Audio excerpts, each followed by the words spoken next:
Coisa de nerd, você vai ler também? Enfim. Bem, voltando no vídeo de hoje, continuando a nossa leitura. Ele não vai ler, não, você tá lendo pra ele?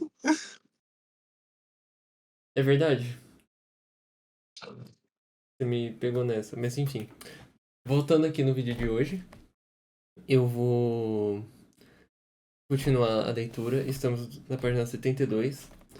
O Luiz e o Edu estão aqui junto comigo e eu estou gravando dessa vez o livro físico. Tô gravando, tô gravando. Eles estão aqui no chat comigo. E, Ou não? enfim, Mentira. ah, paramos aqui nessa parte falando sobre o tempo no jogo. Então vou falar sobre isso agora. Tempo no jogo. Durante o jogo, medimos o tempo de diversos modos, mas não com medidas precisas em Ah, esquema oi. de dias, horas e tal, mas sim com medidas abstratas, de orientação. Tampouco é tão subjetivo como um momentinho ou ou há muito tempo, mas é algo no meio do caminho. De maior a menor duração. Seriam: aventura. É a história completa que os personagens estão jogando. Às vezes também chamamos de partida. Sessão. Cada vez que você e seus amigos se juntam para jogar, é uma sessão. Normalmente, uma aventura será jogada em uma sessão só. Mas, se a coisa se estende, ou vocês podem jogar sessões curtas, porque andam com pouco tempo livre, uma mesma aventura pode precisar de 2 ou 3 sessões. Cena. Uma aventura se divide em cenas, que normalmente são uma parte da história que acontece no mesmo cenário com as mesmas personagens. Quando a personagem vão de um lugar para o outro, ou chega uma turma nova e muda o papo, então é uma cena nova. Elipse. Muitas vezes a história se move de uma cena a outra, por meio de elipses. Você não sabe o que é uma elipse? É como um pulo na história para evitar as partes entediantes que não interessam a ninguém. Explico. As personagens estão em sua casa e encontram um baú com o mapa de uma masmorra. A próxima coisa que vemos é que estão A próxima coisa que vemos é que estão na entrada da masmorra. Passamos de uma cena a outra com uma elipse. Porque ninguém quer desperdiçar tempo em uma viagem de 2 horas pela floresta em que não acontece nada, tá entendendo? Portanto, temos a cena da casa com o baú e assim por diante. E logo em seguida, a cena da masmorra. A viagem, nós economizamos com uma elipse. Se na floresta os personagens vão encontrar aranhas gigantes que querem fazer deles o seu lanchinho, ou um gnomo que não se decide sobre qual melhor roupa usar para o seu casamento, então não faremos uma elipse, porque isso pode ser divertido e emocionante, não é? Luiz mandou mensagens. Ele não tá falando, ele só tá escrevendo. Mas enfim. Ele mandou Eu um sou GIF. pequeno, mas posso trazer o seu carne. Trazer o seu carne. Trazer o seu carne. Enfim. Rodada. Em ocasiões especiais, é importante saber quem age primeiro e quantas coisas cada um pode fazer. Isso acontece em situações como combate, corridas e outros momentos frenéticos. Então, recorreremos às rodadas para que vá acontecendo pouco a pouco, como nos jogos de tabuleiro. Uma rodada é o tempo que todos os personagens presentes têm a oportunidade de fazer algo interessante e se divide em turnos. Supõe-se que são como os segundos de tempo no jogo, algo como 5 ou 10 segundos. E os turnos? Dentro de uma rodada, o turno é o momento em que uma personagem tem a oportunidade de fazer algo. Concretamente, uma ação em um movimento ou 2 movimentos. Cada personagem tem o seu turno e eles acontecem um após o outro. Quando todos os turnos de todas as personagens tiverem acontecido, então se completa a rodada. Começa uma nova com ela. Ah tá. Começa uma nova e com ela turnos para todos. Continue assim até que a situação emocionante termine e acabe com essa cena. Quando dizemos que a duração de algo, por exemplo, um estado, é um turno, na verdade estamos dizendo que dura até o seu turno seguinte. Quando terminar o turno seguinte da personagem afetada, terá terminado a duração do, do, do, do, como que é o Do nome do coisa. negócio? Do estado. Enfim, então temos aventura, sessão, cena, elipse, rodada e turnos. Nada muito diferente de RPG comum. A aventura é a história inteira que tá todo mundo presenciando, vivendo, jogando. A sessão são quando todo mundo se reúne para jogar. Cenas são quando tá acontecendo algo ali na sessão. Elipse é o time skip, digamos assim. Não necessariamente um período longo, mas é um time skip de algo para outro algo. A rodada é quando tá acontecendo algo de emocionante dentro da cena. E o turno é pra separar, fazer a separação da rodada. Turnos e iniciativa. Como acabamos de mencionar, às vezes a ordem em que agem os personagens é muito importante, já que o que uns fazem pode mudar o que os outros fazem. Por exemplo, ao se produzirem determinados estados, ao se produzirem determinados estados. Nesses casos, também é importante saber quantas coisas uma personagem pode fazer antes de passar para o próximo. Nenhum jogador quer ficar meia hora olhando enquanto uma das personagens faz todo o trabalho. Todos queremos nosso momento de glória sob os holofotes. Para solucionar essas duas coisas, vamos recorrer aos turnos e à iniciativa. Os turnos funcionam do mesmo modo que nos outros jogos de tabuleiro que você já conhece. No lugar de todo mundo gritar como louco ao redor da mesa, dizendo o que fazemos por vez, cada personagem terá um turno para agir. Quando agir, será o turno da seguinte e assim sucessivamente. No seu turno, uma personagem pode fazer, no máximo, uma ação e um movimento ou dois movimentos, mas não duas ações. Vê agora como é importante distinguir as duas coisas? Uma vez Ela que todos. pode fazer uma ação em dois movimentos? Uma ação e um ou dois movimentos. Então, tipo, Ah, tá. a pessoa pode fazer a troca, né, de lugar, por exemplo. Ela tá no castelo, ela vai pra fora do castelo e fazer uma ação. Ou o contrário, Uhum, ela faz a ação e sai pra fora do castelo. uhum. Ahn, Eu tenho uma pergunta. pode falar. Aquele vídeo que você me viu é seu? É. Ah, É isso, ele se mutou. Enfim, uma vez que todos os personagens tenham agido, se completa uma rodada e o turno volta para a primeira personagem, assim sucessivamente. RPG de turno é o que se constrói um RPG, né? Cada um tem sua vezinha ali de agir e fazer o que precisa. Ao final do seu turno, não se esqueça de revisar seus estados. Reduz a duração dos que duram 3 turnos para 2, e a dos que duram 2 turnos a um e o descarte que tenham a duração de um só turno. Você pode usar contadores sobre a carta de estado para refletir quantos turnos de duração faltam para ele. Excepcionalmente, algumas ações precisam de uma cena completa para se completar. Você precisa de bem mais que 1 segundo para inventar, fazer ciência ou contar uma música. Quando for assim, é indicado a descrição da ação. É indicado na descrição da ação. Aqui falando sobre marcador de tempo dos estados, eu vou ver de alguma forma da gente implementar isso na nossa mesa. Acho que eu vou pegar, sei lá, palito de dente, algo assim do gênero, para que vocês possam Uhum. colocar em cima das cartinhas quantos turnos estão, para facilitar e deixar mais intuitivo ali. Uhum. Talvez até com papel mesmo, colorir uns pedaços de papel, não sei. Eu vou pensar nisso Rabiscar. melhor. Acho que eu vou juntar tampinha de garrafa. Tampinha de garrafa é bom pra isso. Se vocês que estão vendo esse vídeo e estão nessa call puderem juntar umas tampinhas de garrafa pra ajudar-nos. Nossa, eu tenho um monte. Nossa, aí, ó. Acho que eu tenho É... umas 40 aqui em casa. Ô, louco. Eu acho que 40 é até pouco, na verdade, porque a gente vai estar jogando em bastante gente, eu acho. Enfim. E por que os turnos são das personagens e não dos jogadores? Bom, é muito simples. A ordem de ação depende dos pontos de personagem, e, para o mestre, isso quase sempre significa que seus personagens agem em momentos diferentes. A ordem que se sucedem os turnos é determinada pela iniciativa. A personagem mais rápida é aquela que tem a pontuação de esperteza mais alta, e as demais seguem em ordem descendente. Lembre-se de que se a esperteza não está em atributos de destaque da sua personagem, então sua pontuação é igual a 2. Se duas personagens têm a mesma pontuação em esperteza, age antes aquela que tiver pontuação mais alta em músculos. Se continuarem empatadas, mas que azar, age primeiro quem tiver mais pontos de herói. Como as personagens do mestre não têm pontos de herói, nesse último caso os personagens dos jogadores sempre agem antes, inclusive se tiverem gasto todos os seus pontos de herói. E se duas personagens de jogador tiverem as mesmas pontuações em esperteza, músculos e os mesmos pontos de heróis? Bom, então é melhor que combinem entre eles quem age primeiro. Ou se isso não funcionar, lancem um dado e deixem que a sorte decida. Claro, qualquer proeza ou estado que contradiga o anterior, como rápido, tem prioridade sobre essa regra de iniciativa. Então a ordem é definida.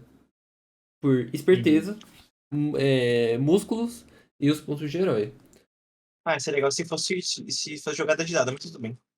Também acho, né? Mas ok. Talvez a gente possa trocar isso. Mas eu acho que faz até sentido ser por esperteza e músculo, na verdade, porque Enfim, né?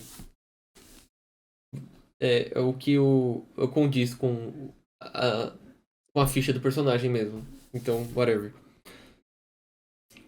Aqui tem um exemplinho, vamos ler o exemplinho. Pipoca. A princesa Marshmallow e o Dr. Amendoim tomam chá e conversam tranquilamente no salão real. Mas, de repente, aparecem 3 ninjas dispostos a roubar os bolos do lanche. As 3 personagens se dispõem a atacar os invasores para defender a comida. Então os jogadores precisam determinar a iniciativa. O mestre decide que os três ninjas são figurantes, e que só tem um atributo, Confusão 4. A personagem com maior pontuação e esperteza é o Professor Amendoim, já que nem a Pipoca, nem a Princesa Marshmallow, nem os ninjas têm esperteza entre seus atributos de destaque, e o Professor sim.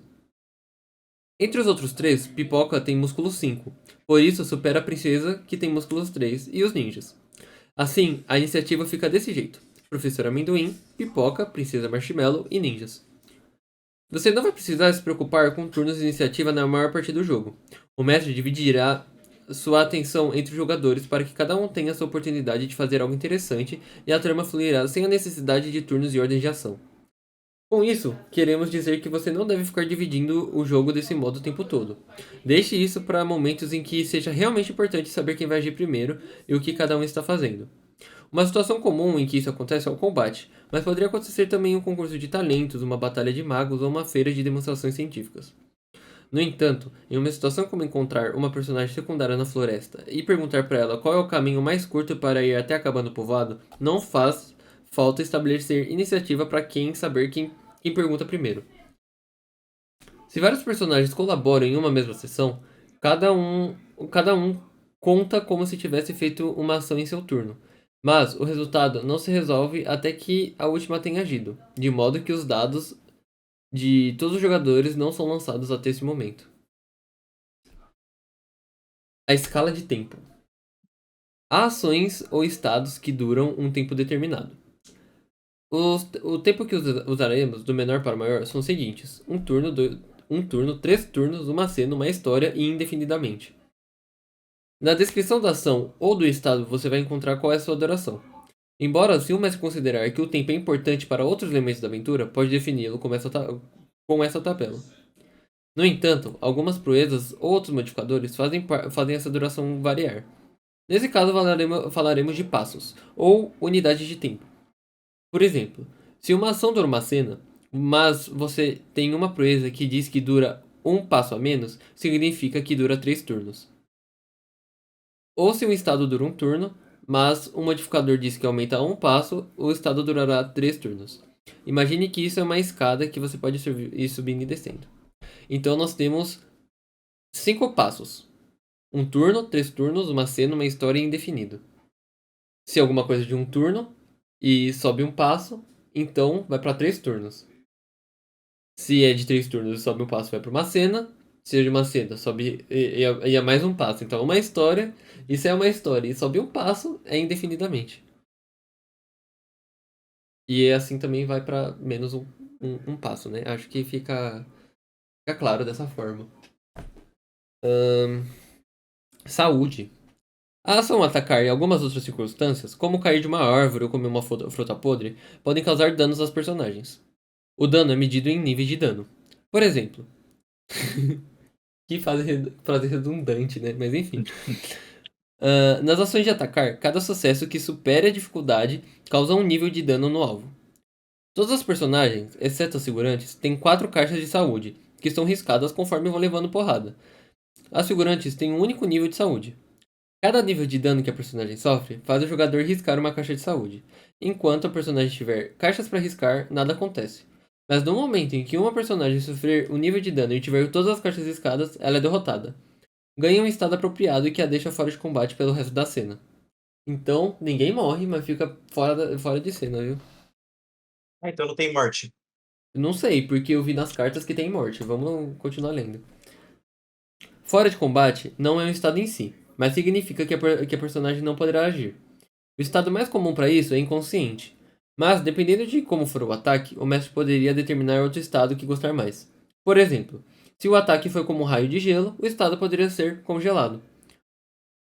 Todas as caixas de saúde riscadas se recuperam de uma cena para outra. Mas se a personagem receber um estado de fora de combate, então deve trocar esse estado por outro que reflita uma sequela no combate. Por exemplo, doente, cegado ou aturdido, com duração indefinida. Exemplo: a luta pelos bolos está sendo dura. O professor Amendoim começa dando uma porrada nos ninjas mais próximos e faz um teste de atacar com seu atributo confusão. Os ninjas são figurantes e cada um tem nível de saúde. Na sua ação de atacar, o professor Amendoim tira 3 sucessos normais e um magnífico. E o ninja reage com sua confusão 4 e tira 2 sucessos. Como o teste do professor Amendoim supera o do ninja, esse último sofre um nível de dano. Com o sucesso magnífico, o professor Amendoim decide causar um nível de dano adicional. Me perdi. Ah tá, achei.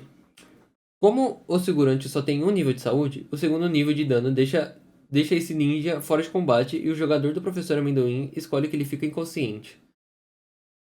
Na rodada seguinte, a Pipoca também opta pela força bruta para defender os bolos e dá um safanão em outro ninja. Ela faz uma ação de atacar, usando o atributo músculos, já que a Pipoca tem proeza bruto, que permite que ataque com músculos no lugar de confusão quando ataca sem armas. Seu teste supera a reação do ninja por um sucesso magnífico. O jogador da Pipoca decide causar-lhe um nível de dano, o que faz com que se risque sua caixa de saúde. E com o sucesso magnífico, causa o estado aturdido por um turno nele. Porque é engraçado imaginá-lo com passarinhos voando ao redor da cabeça. Aqui, ó. Agora tem uma cena falando da morte. Mas eu vou ter que encerrar a gravação e começar outra. Peraí.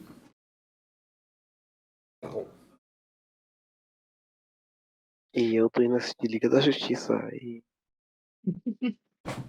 Você já não tinha assistido? Ué, eu tô assistindo a série. Ah, eu preciso assistir o filme.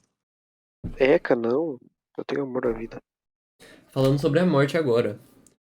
Hora de Aventura Roleplay Gaming não é um desses jogos chatos em que a galera morre, sabe? Vamos, não é que a Terra de U as pessoas vivam pra sempre, mas você já viu que as regras não contemplam que alguém dê uma porretada na sua personagem e ela bata as botas.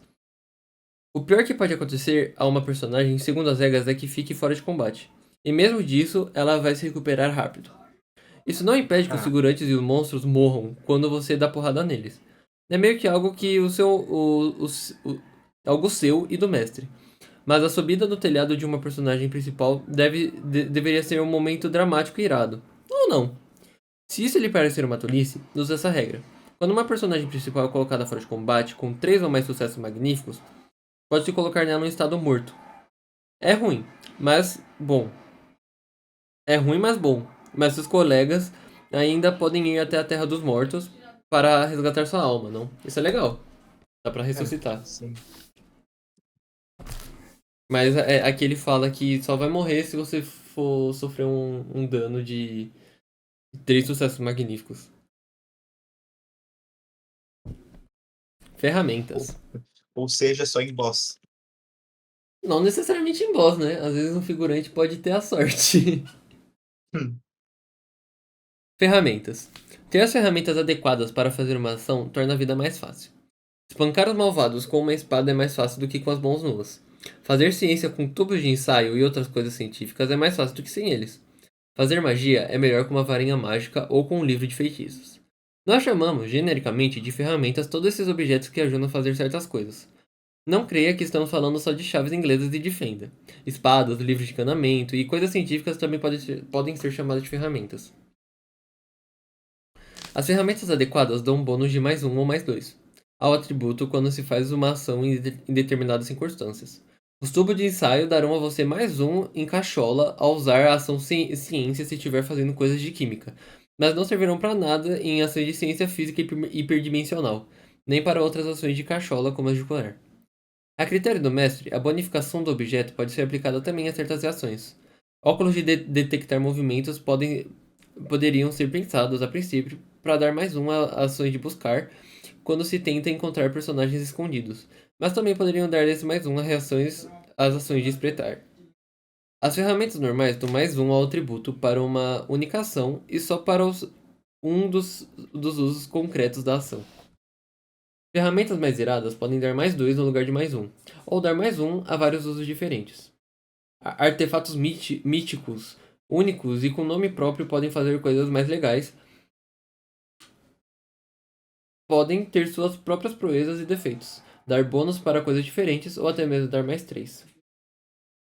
E as armas? As armas são um tipo de ferramenta, conforme explicamos agora há pouco, mas como trocar tapas é uma das coisas que as personagens de RPG mais gostam, nós trabalhamos duro nessa tabela. E aqui temos uma tabelinha com as armas: espada, espada pesada, nunchaku, machado, machado grande, faca, escudo pequeno, escudo grande, faca, shuriken, dardo, funda, arco curto, arco longo, pistola laser, rifle a laser. O que é uma funda? O que é uma funda, né, mano? Ah, é tipo um estilingue.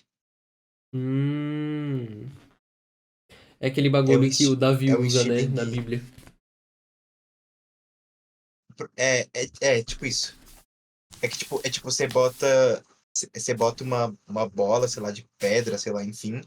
Aí, tipo, tem dois elásticos, tem duas cordas, aí você gira É elas igual do e Davi. lança. O Davi da Bíblia. Ele mata Golias com uma funda. Eita, que enquadramento tá bom do livro, hein? Rapaz. Na tabela são indicadas 4 coisas de cada arma. Sua bonificação quando se usa em ações de atacar, sua bonificação para reações e ações de atacar em outros personagens, as mãos necessárias para manejá-la e seu alcance. Há 3 alcances possíveis: corpo a corpo, que é indicado como CC, não é o do sovaco. Indica que o personagem só beneficia da arma se atacar outra que está ao alcance dela. Quer dizer, caso se encontrem na mesma área. Uma área. Indica que as personagens podem atacar com essa arma qualquer outro personagem que esteja na mesma área que elas ou em uma área adjacente. E 2 áreas. Indica que as personagens podem atacar com ela na mesma área ou até 2 áreas de distância. Se você estiver usando uma arma com alcance 1 ou 2 e houver obstáculo entre as áreas, adicione mais 1 à dificuldade de atacar para cada obstáculo entre as áreas. Ok, isso é justo. Exemplo. Um dos ninjas saca sua shuriken ninja de praxe e faz uma ação de lançar para atirá-lo com seu atributo Confusão 4. Mas essa arma dá a ele uma bonificação de mais 1 à sua ação, por isso ele lança 5 dados. Como tem alcance 1 de área, ele decide atacar na Princesa Marshmallow, que está a uma área de distância.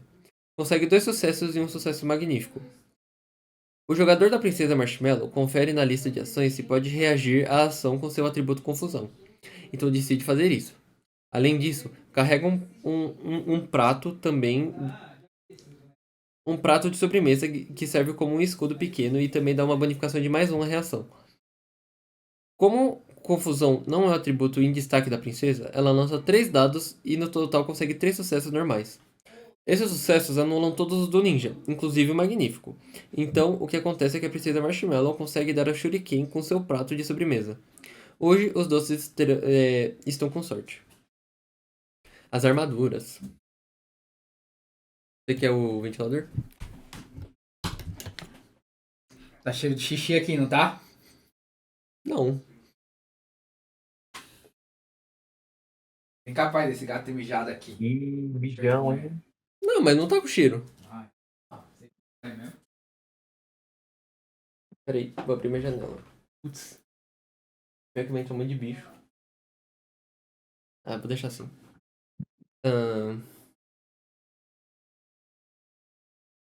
Armaduras.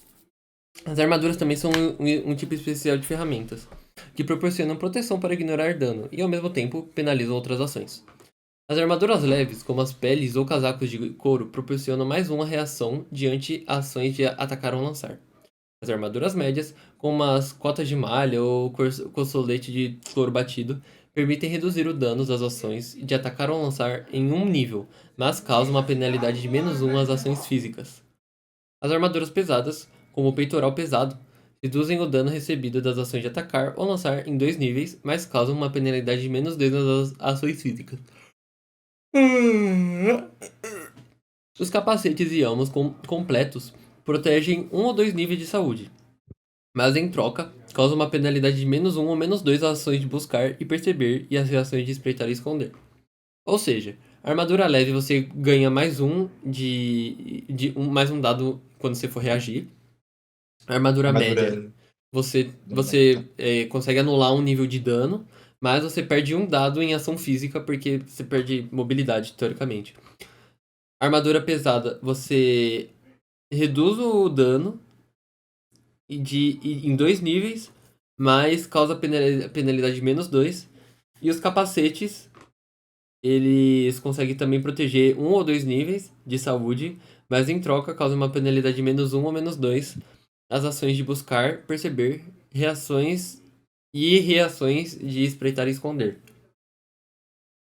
Acumular armadura só serve para acumular penalidades. Se você usa várias armaduras, só se aplica a proteção da melhor armadura. Isso inclui as proezas que dão proteção como duro. Exemplo. Em seu turno seguinte, Pipoca decidiu fazer uma ação de equipar-se para tirar um elmo da mochila e colocá-lo. Segurança em primeiro lugar. Depois fez um movimento para se mover em uma área onde há um ninja em que ela quer bater. Quando chega o turno do ninja, ela decide se esconder para que a Pipoca não possa fazer nada. Então, ele lançará 2 dados com o seu atributo Falastrice, com uma dificuldade igual a 2, porque o salão real é um lugar bem iluminado e há um par de vasos grandes onde dá para se esconder. O jogador da Pipoca tem a opção de reagir com esperteza e o faz, porque não confia nadinho no ninja e não tira o olho dele. Como é uma reação, o teste do ninja deve superar a dificuldade ou resultado da Pipoca, o que for maior. No geral, o ninja lança 2 dados porque Falastrice não é o atributo de destaque dele, e Pipoca lança só 1 porque esperteza também não é um de seus atributos de destaque. E, além disso, ela tem uma penalidade de -1 por estar usando um elmo. Pipoca não consegue nenhum sucesso, então o teste do ninja deverá superar a dificuldade igual a 2. Combate simples. Tudo isso parece muito complicado para você? Se você não quer tratar o combate de modo diferente de outras coisas, você pode simplesmente considerar que cada arma dá uma bonificação para as ações atacar e pronto. As armas médias do tipo espadas ou machados de uma mão dariam +1 ao atributo, enquanto que as armas grandes, como espadas de 2 mãos ou machados, dariam +2. Dessa forma simplificada, as armas com alcance CC só podem ser usadas contra personagens que se encontram na mesma área, enquanto as armas de outros alcances podem ser usadas contra personagens que estejam na mesma área ou áreas adjacentes. Por sua parte, você pode fazer com que as armaduras proporcionem +1 ou +2 às reações de defesa. Assim você deixa pra lá as penalidades de outros problemas. Fácil assim. Mas no nosso caso a gente vai ter penalidade sim. Agora chegou um ponto que eu tava querendo entender. Que são os pontos de herói.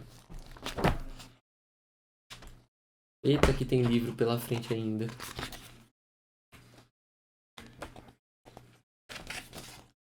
Muita coisa, hein, gente?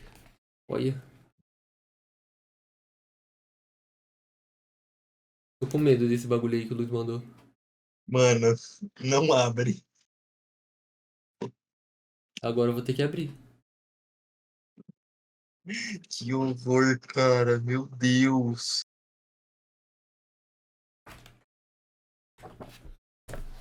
Enfim, vamos lá. Pontos de herói. Os heróis são as pessoas excepcionais que sempre dão o melhor de si, mesmo de si mesmos, e são capazes de superar ante a adversidade e realizar esforços excepcionais de vez em quando. As personagens que os jogadores interpretam têm pontos de herói, que podem ser gastos para conseguir efeitos benéficos no jogo. No começo de qualquer aventura, sem importar como acabou o anterior, cada herói começa o jogo com 5 pontos de herói. Na ficha de personagem, você tem que anotar os pontos de heróis que tem a cada momento, mas tenha em mente que essa quantidade vai mudar durante o jogo. Portanto, recomendamos que você marque a pontuação usando contadores coloridos, moedas, feijões, bolinhas de papel ou deliciosas jujubas. Mas existe a tentação de comê-las. Isso é meio estranho vindo de um livro de Hora de Aventura. Gastar os pontos de herói. Durante o jogo, você deverá usar os pontos de herói para obter qualquer um dos seguintes efeitos: adicionar 2 dados. Antes de fazer uma ação ou reação, você pode gastar um ponto de herói para adicionar 2 dados ao seu teste. Repetir dados de um teste. Depois de fazer um teste com os dados para fazer uma ação ou reação, e antes que se resolvam seus efeitos, você pode gastar um ponto de herói para repetir todos os dados que quiser do seu teste. Ignorar um estado. A qualquer momento você pode gastar um ponto de herói para ignorar um estado durante um turno. Recuperar-se. A qualquer momento você pode gastar um ponto de herói para recuperar até 2 níveis de saúde. Ativar uma proeza. Algumas proezas, para funcionar, precisam que você gaste um ponto de herói. A qualquer momento você pode gastar um ponto de herói para ativar uma proeza que você precise. Pagar por encantamentos. Se você joga com as regras de encantamentos da página 84, uma personagem de jogador sempre pode pagar um ponto de herói para ignorar o custo completo de encantamento. A cada turno, você pode gastar tantos pontos de herói que quiser, sem mais limites além dos pontos que você tem. Mas precisa ser para usos diferentes. Por exemplo, você poderia gastar um ponto de herói para adicionar 2 dados ao seu teste e em seguida outro para repetir o teste, incluindo estes dados que você adicionou. Mas não pode gastar 2 pontos para adicionar 4 dados, nem repetir o teste 2 vezes. Isso é muito legal também. Sim. Exemplo. Apesar dos esforços de Pipoca para que o ninja não se escondesse, ele conseguiu. Então, quando volta a ser o turno dela, Pipoca decide buscar por ele. Como o ninja tem tamanho médio, a dificuldade da ação será igual a 1. Pipoca tem que testar esperteza como uma penalidade de -1 por causa do seu alvo. Então, antes de fazer a ação, decide gastar um de seus pontos de heróis para realizar o teste com 2 dados extras. Ganhando pontos de herói. Durante a partida, haverá também a oportunidade de ganhar novos pontos de herói, embora muitas vezes deverá ser você, como jogador, quem terá que buscá-los. Não há limite para o ponto de herói que você pode acumular durante a aventura. Se você não para de fazer as coisas heróicas e não é nem louco de gastar os pontos que receber, pode chegar a ter um belo punhado deles. No entanto, não recomendamos que você acumule pontos sem gastá-los. Lembre-se de que no começo da próxima aventura você vai voltar a ter 5 pontos de herói. Sem importar como acabou a aventura anterior. Os pontos existem para que sejam gastos. Aqui vamos discutir os modos de ganhar pontos durante o jogo. Enfrentando seu defeito. Essa é a principal forma de ganhar pontos de herói. Nos defeitos explicados no capítulo de criação de personagem, lá na página 26, procuramos mencionar em cada um como se pode conseguir pontos de herói através daquele defeito. Quando você inventar um defeito, assegure-se de que o mestre e você tenha claro isso e tenha claro como se pode ganhar pontos de herói com ele. Em todo caso, mantenha essa ideia. Se você enfrentar um defeito para ajudar os outros, você ganha um ponto de herói. Sacrificando-se pela causa. Se para beneficiar quem precisa, você renuncia às coisas importantes, como essa espada irada ou os novos poderes que te tornam você tão bolado, você ganha um ponto de herói. O sacrifício tem que ser significativo. Perder sua caneta de 2 cores não parece um grande sacrifício, a não ser que a caneta tivesse propriedades mágicas e você tenha perdido para salvar algumas pessoas casas. Casas? Algumas pessoas casas. Exemplo. Embora a princípio os heróis estivessem vencendo os ninjas, eles estão virando o jogo, e os heróis estão muito cansados. O professor Amendoim tenta negociar com eles para que eles partam e os deixem lanchar em paz. Os ninjas estão dispostos a ser racionais, e se oferecem a ir se puderem ficar com os espetos da Pipoca. De início, a Pipoca se nega e abraça seus espetos. Eram da sua avó. Ela os deu quando a ensinou a lutar. E além disso, são seus amuletos da sorte. E sempre os levou consigo. Mas, ao olhar para olhar seus amigos magoados e o lanche, se dá conta que seus amigos fariam o mesmo por ela. Com a lágrima nos seus olhos, Pipoca entrega os espetos ao que parece ser o líder ninja. Como renunciou a algo que se importa pelo bem maior, o mestre dá a ela um ponto de herói. Ajudar os demais. Se você deixar de lado o interesse seu para ajudar um personagem de outro jogador, ele poderá dar a você, se quiser, um dos pontos de herói dele. O mestre precisa aprovar a troca de pontos. Então, não faça um teatrinho para passar os pontos de um para os outros. A situação precisa ser tal qual realmente esteja fazendo um esforço para ajudar outra pessoa. Ninguém disse que ser um herói é fácil. Maneiro os jogadores poderem, tipo, dar um pontinho pro outro se ele achar justo. Uhum. Já vejo que o Luiz nunca vai dar um ponto de herói pra ninguém. A pessoa, a pessoa pode ter salvo a vida dele, mas ele não vai fazer absolutamente nada. Se ele falar um obrigado, já é muito. Já é demais, exatamente. Recebe um estado gratuito. Tanto o mestre quanto o jogador podem sugerir, em ocasiões em que a personagem recebe um estado gratuito, quer dizer, sem que seja resultado de uma ação sofrida ou consequência de uma ação que falhou, mas simplesmente porque cola na história. Por exemplo, você pode gostar que a personagem levante esfomeada porque não tomou café da manhã ou esteja em estado cansado porque passou a noite jogando com o Bimo. Jogador e mestre devem estar de acordo para que a personagem receba esse estado. Um estado gratuito dura uma cena, e a personagem que recebe ganha um ponto de herói. Exemplo. Lembra de quando a Pipoca chegou no castelo e da Princesa Marshmallow depois de ter corrido, ter tido o professor de amendoim, encontrado o avião de papel e o mestre deu ela um estado cansado? Pois ele também deu um ponto de herói para ela, por isso o jogador aceitou feliz. Interessante. Uhum. Saibam que eu sou um mestre chato e isso não vai acontecer com tanta recorrência. Gastar pontos de experiência.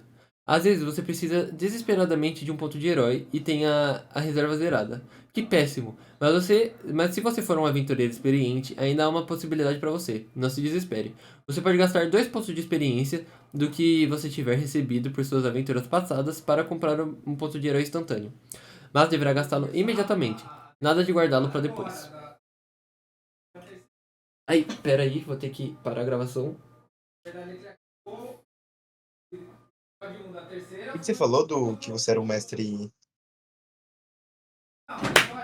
Falei que que eu não ia sou um mestre acontecer? chato. E Não, mas que o que que não ia acontecer? de eu. Putz. Ah tá, de eu ficar dando ponto por qualquer estado que Ah, calhar. Esse ganhando ponto de experiência, gastando pontos de experiência, a gente vai ter que ver isso direitinho, porque ganhar experiência nesse jogo é muito difícil. Muito difícil. Então, enfim, a gente vê isso mais pra frente, quando a gente estiver falando de experiência. Olha, já estamos na página 82. Lemos bastante do livro já. Magia. A Terra de U está cheia de maravilhas e coisas fabulosas. Em Hora de Aventura, muitas personagens são mágicas. Todas as pessoas que tenham proezas podem ser consideradas como tais. Porém, só algumas podem ser chamadas de magos. Embora os seres mágicos tenham algum poder ou capacidade especial, como a capacidade do Jake de mudar de forma e de tamanho ou os poderes vampíricos da Marceline, os magos são capazes de realizar encantamentos diversos e variados. O encantamento é um uso mágico, um efeito concreto selecionado de uma variada e versátil coleção de possibilidades. Por exemplo, uma personagem mágica poderia ter o poder de criar um escudo de gelo, enquanto um mago de gelo poderia criar esse escudo, congelar seus oponentes, fazer homens de neve que seguem suas ordens e etc. No entanto, essa maior variação de encantamentos tem limitações e um custo. Os magos precisam usar energia mágica de seu entorno e de si mesmos para dotar de poder e seus encantamentos. Assim mesmo, para que possam usá-los, precisam de um foco. Quer dizer, um objeto de poder. Além disso, os magos são especializados. Cada mago pertence a uma das 8 escolas de magia e só poderá fazer encantamentos relacionados à sua escola de magia.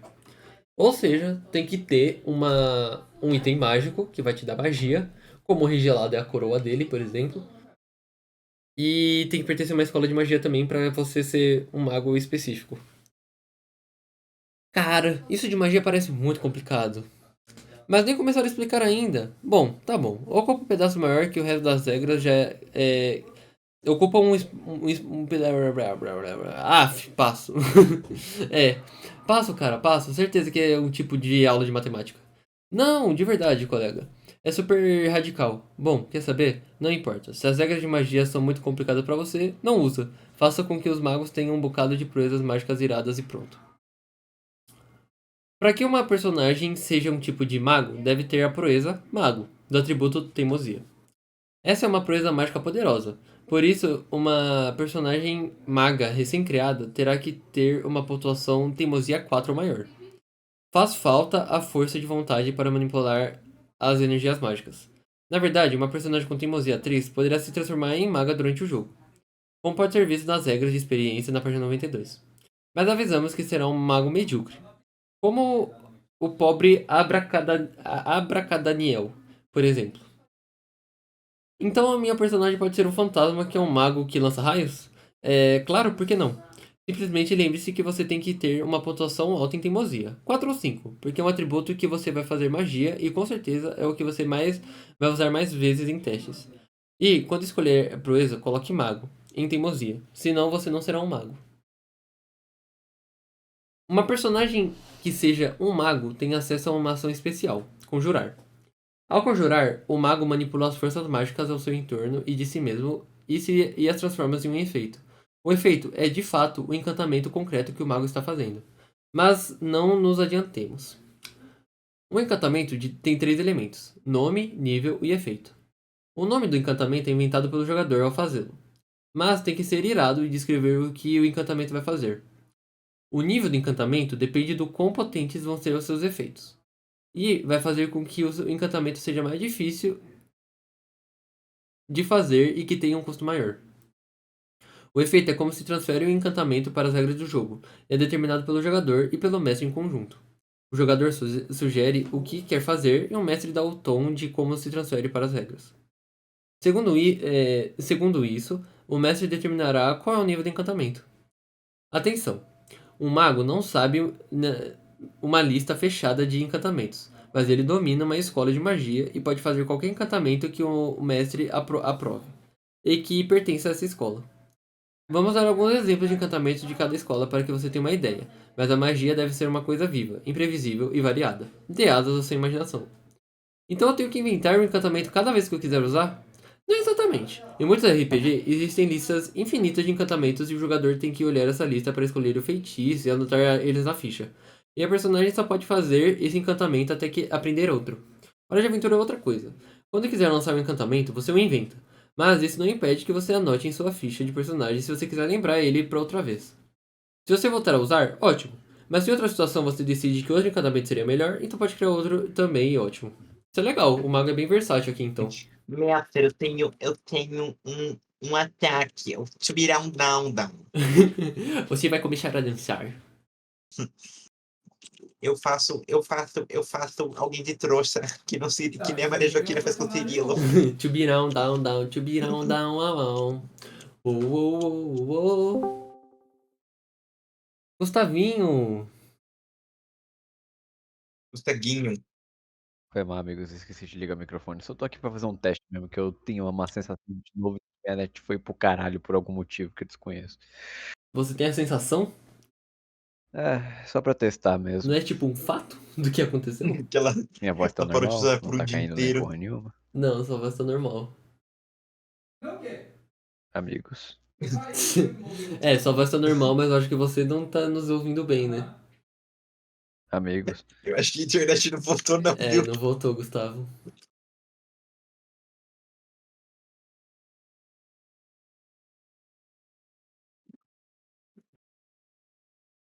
Enfim, vamos lá. Foco. Cada personagem maga precisa de um foco. Um objeto que canaliza seus poderes mágicos ou que seja a fonte deles. Pode ser uma coroa, um bastão, uma pedra preciosa, uma varinha, um livro, calças ou o que vier na sua cabeça. O foco é um objeto mágico e não pode ser destruído por métodos mundanos. Se roubarem do mago, terminará voltando para ele de um jeito ou de outro. Com certeza, com uma aventura no meio. Apesar do que foi dito, o foco pode ser removido temporariamente, deixando o mago sem acesso aos seus poderes. Essa é uma importante limitação da magia na Terra de Wu. Então, se você tem uma personagem que é mago ou maga, lembre que vai depender grande parte do seu foco. Não confunda o foco com uma ferramenta mágica, que ajuda o mago a lançar encantamentos como um livro de feitiços ou uma varinha. Certo, um livro de encantamentos ou uma varinha também poderiam ser o seu foco, mas lembre-se de que o foco não dá nenhuma bonificação ao lançar encantamentos, mas é o que permite que o mago os lance. Quer dizer, um foco não pode ser também uma ferramenta.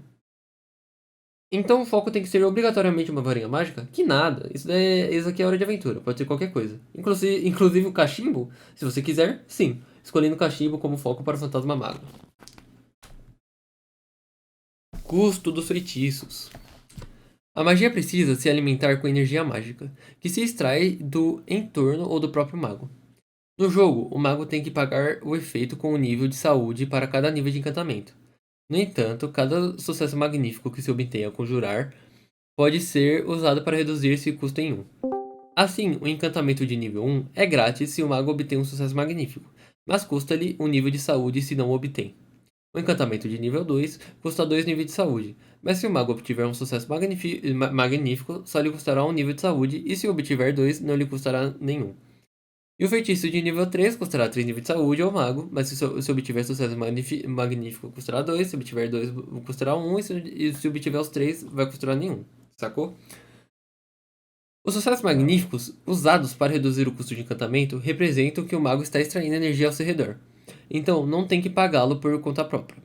Nos encantamentos, os sucessos magníficos podem ser usados para outras coisas, assim como nos restos das ações. Mas lembre-se, um sucesso magnífico que se usa para reduzir o custo do encantamento não pode ser usado para outros fins. Vou lançar um encantamento de nível 3, que é uma nuvem de raios. Então eu lanço 5 dados por conta da minha teimosia 5, não é? Exato, colega. Tirei 3 sucessos normais e um sucesso magnífico.